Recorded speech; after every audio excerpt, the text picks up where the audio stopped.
As a person grows up, they learn that they have a large number of responsibilities that they have to take advantage of. See, or responsibilities that they have to fulfill.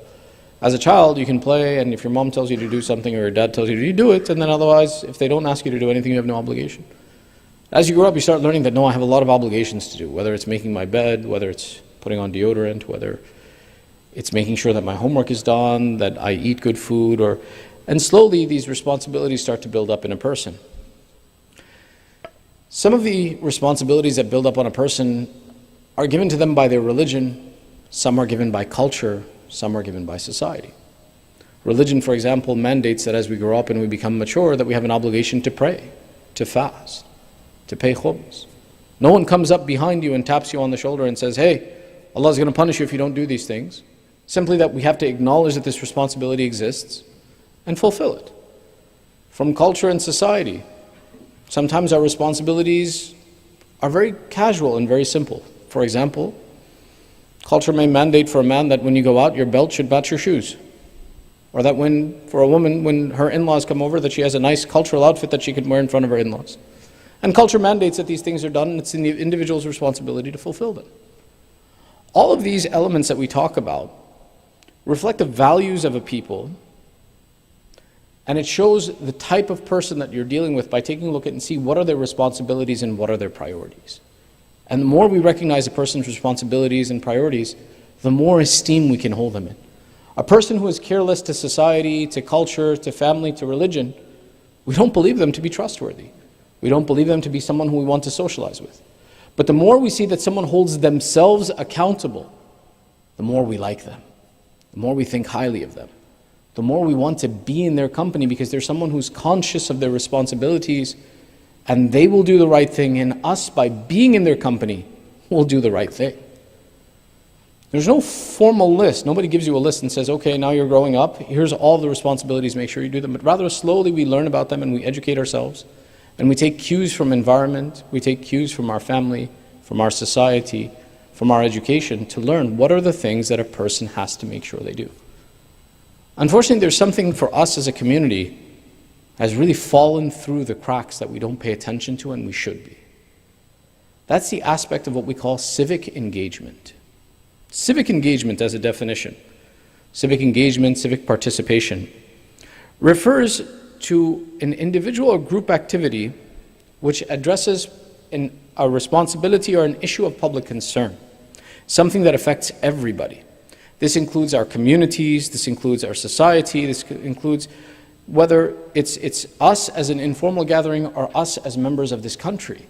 Things that benefit the collective are known as civic responsibilities and civic engagements.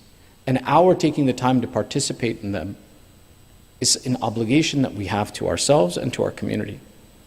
The whole purpose of this is to initiate and to protect our public values, to protect our values in the society, and to promote goodness and growth in a society is what the benefit of civic engagement is. However, it's something that's fallen through the cracks for us. Whether we look at ourselves as a cultural community, that civic engagement was never made a priority, or we look at ourselves as a religious community. In the concept of a cultural community, we didn't believe in the engagement in society in some cases because we saw ourselves as a minority. That our culture, our values as whether Muslims in this country or Shias in other countries was, well, the mass doesn't reflect our values, so why then should we expose ourselves? And that when we engage in a larger scale, we're opening up ourselves to threats that people will know that we're different from them and they can cause us harm, they can abuse us. So we refused.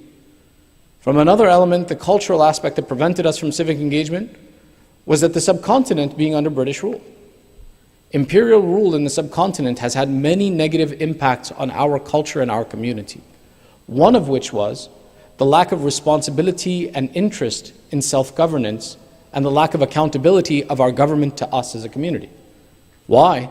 Because government was established from outside. The empire decided who your authority is going to be, and the people had no say in the concept. So therefore, we became negligent, we became careless about the idea that we should be responsible for who our government is and what our government represents about us. There's many negative impacts from the imperial period that happened on the subcontinent that other elements of our society and community as Shias didn't experience. It's something that when we think about, we're still in the process of resolving and correcting the lack of good community characteristics within our society because of the imperial influence that we suffered for hundreds of years. So from the culture, there are certain things that made us, for example, negligent, careless, numb to the idea that we have an obligation to our community and our society to stand up and to promote good things in our community and our society. We felt unobligated. We said, no, we're a minority. What will our voice do? We'll expose ourselves to harm. And that whoever decides who the ruler is, that's how it's always been. We've never had a say in this process. From the religious side as well, too, actually, there's been a negligence in the process of civic engagement. When you take a look at, for example, the idea of how the Khulafa established their authority. When the Khulafa established their authority, and they came and they became social rulers in society, they implied and led with the fact that we are divinely appointed authorities over you. We didn't do anything to ask for us, Allah made us this way. So that whenever a criticism would come about, a critique would be presented, they would defer the authority and say, complain to Allah, don't complain to us.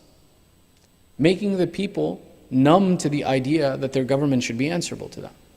Making them, people and the Muslimin, numb to the idea that when a ruler does something wrong, we have a responsibility to stand up against that ruler. We have a responsibility to ensure that the right people are in authority over us. The other aspect is, we take a look and we see that even for us as Shia, we saw that religiously we were a minority, so it was a risk for us. Because why? There was persecution of the Shia in history. So therefore, whatever the politics of an environment do, whatever the government does, let them do it, stay out of it. Why? Because the second you expose yourself as having a different element or different structure of your faith, you'll be attacked for it. The consequence of both this cultural view and teaching and this religious opinion and teaching led us to become careless.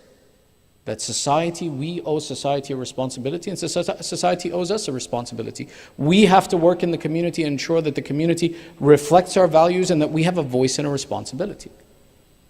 But true Islam, the Islam of Ahlul Bayt, has always insisted that if you are a mu'min, that you go out and you participate in your community and you make your community better by your presence. When we see the hadith of our sixth Imam Ja'far ibn Muhammad the Sadiq alayhi salam, he says that if there is a town of 10,000 people, 10,000 people is a lot of people in that time. Remember, that's before technology and resources. He says if there's 10,000 people in a community, in a city, and even one of them is better than our Shia, then you are not our Shia. What's the instruction there? The instruction is that the best of a society, the one who improves the society, the one who leads and guides and changes the society for a better, is the mu'min, is the one who is aware of his responsibility to his community and to himself. Had this not been the case, the Imam would have never made the comparison between a Shia and every other member of a community, because the answer wouldn't have been to the community.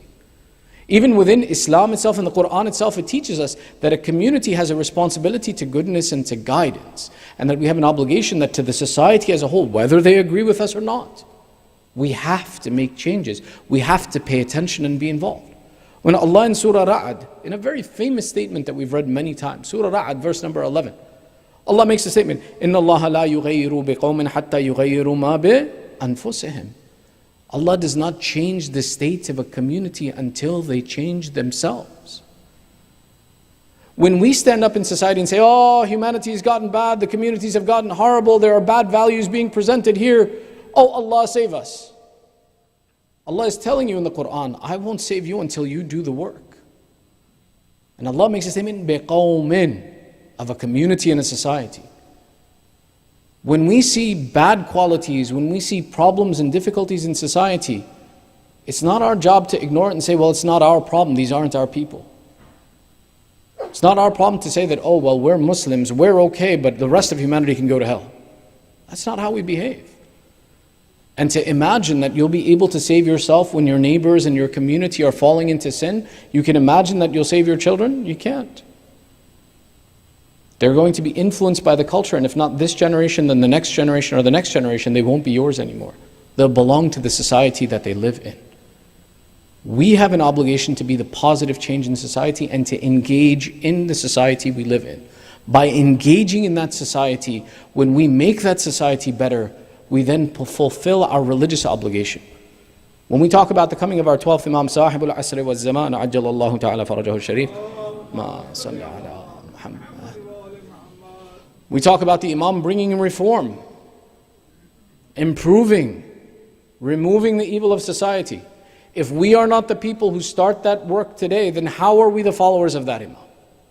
I expect the Imam to bring positivity, to bring good values, to bring change, to make humanity treated fairly. If I'm not doing that in my community and society today, then who will count me amongst the Shia of Imam as Imam? What face will I tell him, Yabna Rasulullah, I was preparing for you? He can ask me, who were you preparing? What were you preparing? Where were you? Why isn't society moving in the right direction? Because you, my Shia, were here. I will complete the job, the Imam would say. But did you start the work? Did you show them the path? Even our Maraja have not told us to stay away from this. Rather, they've instructed us to go towards this. Over the past 20 years since the fall of Saddam, our Maraja have been consistently discussing and pointing out the political responsibilities that communities and societies have. Whether it was after the fall of Saddam, when all of the Marajas, Sayyid Sistani, Sayyid Hakim, Sheikh Bashir, all introduced the people and said, go vote. Take accountability for your community. Elect good leadership. Whether it's even now when you go and you speak to our Maraja, they instruct you and tell you that you, O Mu'mineen, have a responsibility to your community. Vote in your local elections. Be involved in your community to set up and make sure that your values and voices are represented. It's very important. America is not against our values. As a matter of fact, if you go to even the president and say that I am a Muslim, I believe that I should be doing good in society, he'll say, fantastic, great. We believe in freedom of religion. Do good. But if you come to your community and you're not represented in your community and you tell your community, I'm a Muslim, I want to do good, they'll say, who are you and get out of here. We don't want you here.